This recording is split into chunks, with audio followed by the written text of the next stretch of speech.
নারীদেরকে বাড়ি থেকে তুলে নেওয়া যেই সংস্কৃতিটা, সেই সংস্কৃতির বীজ এবং রক্ত বিএনপির মধ্যে নির্বাচনের মধ্য দিয়ে ভর করেছে। কেন করেছে?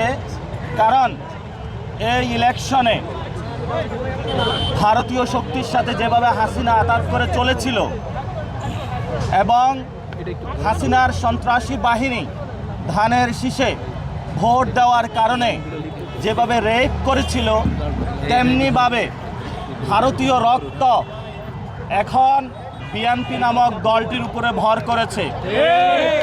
সেই জন্য তারা গণ অভ্যুত্থান থেকে গড়ে ওঠা জাতীয় নাগরিক পার্টি শাপলাকলি প্রতীকে ভোট দেওয়ার কারণে আমাদের সম্মানিত বোনকে যেভাবে তারা দর্শন করলো, গণদর্শন, এটা বাংলাদেশে ইতিহাসে একটি নজিরবিহীন ঘটনা হয়ে থাকলো।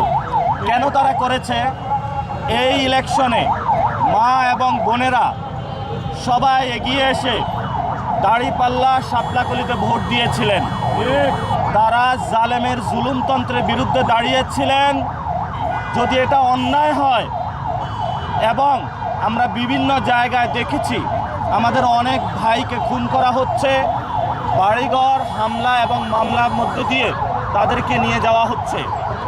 আমরা অতি দ্রুত বাংলাদেশে নারীদের জন্য নিরাপদ একটি বাংলাদেশ চাই, যেই বাংলাদেশে ভারতীয় শক্তির নতুনভাবে আঘাত গোষ্ঠী বিএনপি কোনো নারীদের উপরে ধর্ষণ তো দূরের কথা, একটি কটু কথা বলার সুযোগ পাবে না।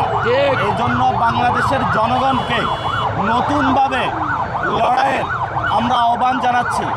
এবং আপনারা জানেন যে আমাদেরকে যেইভাবে ঢাকা ৮ আসনে হারানো হয়েছে ভোট চুরির মাধ্যমে, আমি বলেছিলাম আপনাদেরকে এই ইলেকশনে ইঞ্জিনিয়ার তারেক রহমান প্রধানমন্ত্রী হওয়ার দিকে যাচ্ছেন।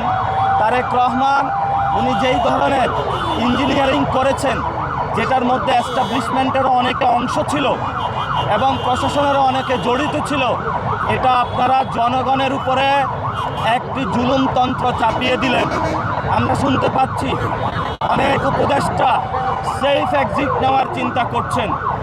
আমরা দেশবাসীকে আহ্বান জানাবো, উপদেষ্টাদেরকে আহ্বান জানাবো যে সেফ এক্সিট নেওয়ার আগে সম্পদের হিসাব বিবরণী দিন।